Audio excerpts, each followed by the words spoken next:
জয় বাংলা। বাদিকে দাঁড়িয়ে আছে। জয় বাংলা।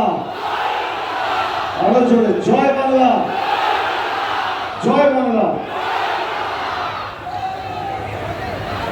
আজকের সভামঞ্চে উপবিষ্ট জেলার সর্বস্তরের নেতৃবৃন্দ, যার সমর্থনে আমাদের এই সভা, আমার পূর্ববর্তী বক্তা, আমার দীর্ঘদিনের সহকর্মী বুরানুল মুকাদ্দিম, যাকে আমরা সবাই লিটন বলে চিনি।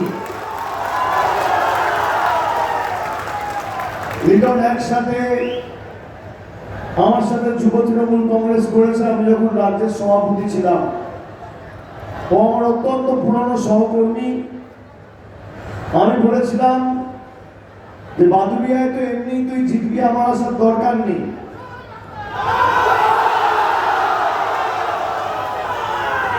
এখানে বাদল আছে, সিনিয়র যারা আছে বালুদা থেকে শুরু করে মোহাম্মদ আব্দুল মাতিক সাহেব রয়েছেন আমাদের হারোয়ার প্রার্থী, মোহাম্মদ তাসেফুর রহমান রয়েছে বসিরহাট উত্তরের প্রার্থী, নারায়ণ গোস্বামী রয়েছে অশোকনগরের প্রার্থী, রয়েছেন জেলার চেয়ারম্যান সরোজ ব্যানার্জি সহ শেখ রবিউল ইসলাম, সুকুমার মাহাতো, রনিদা, এটিএম আব্দুল্লাহ, শ্রমিক রায় অধিকারী, ইয়াকুব আলী খান, অভিষেক মজুমদার সহ আব্দুল খালেক মোল্লা, দীপেন্দু বিশ্বাস, কৌশিক দত্ত, কুহেলিকা পারভিন সহ যারা আছেন, আমি একযোগে সবাইকে আমার কৃতজ্ঞতা জানাচ্ছি। তো আমি লিটনকে বলেছিলাম যে বাদুড়িয়া আমার ছেলেদের তোরা কর, দীর্ঘদিন ধরে তোরা যেভাবে মানুষের জন্য করেছিস। 2016 আগে আমাদের সেভাবে কোনো 16-17 আগে এখানে কর্মসূচি ছিল।